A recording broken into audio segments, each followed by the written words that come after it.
بعدين نحط عليه ادي كمان شوربة خضار اهي. بنحط عليها قطعناها وبنشوحها في السمنة. جزر وبطاطس وكوسة شوحوا شوية في السمنة عشان يدوا طعم حلو. يعني بنعملهم للناس اللي عيانة اللي عندها برد.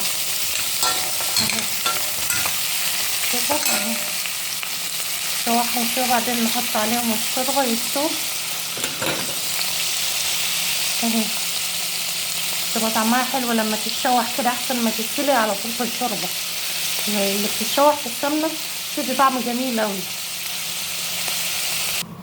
هذه البيتزا يا جماعه بعد ما طلعت من الفرن، معلش الكاميرا قفلت مني طبعا. الفيديو اللي فات ما يعني ما جابش وهي بتستوي. قلت لكم اوريها لكم وهي بتستوي. بسم الله ما شاء الله بعد ما طلعت من الفرن تبارك الله جميله ومستويه وحاجه جميله قوي، ريحتها حلوه جدا.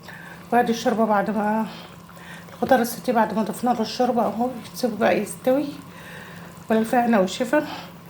وادي معلش ملحوها يعني، معلش هي جت في تعتبر السوا جت في فيديو تاني اللي هو بتاع الشوربه بتاع الخضار السوتيه يعني اهو. دي ملحق بقى الفيديو اللي فات بتاع البيتزا اهي بعد ما استوت. شوفوه بقى كويس واشوفكم على خير ان شاء الله في فيديو قادم. ما تنسوش تعملوا لايك وشير للفيديو. اكون شاكره ليكم وفعلوا زر الجرس. اعملوا لي اشتراك في القناه عشان ندعم القناه ديت. واشوفكم على خير ان شاء الله. السلام عليكم ورحمه الله وبركاته.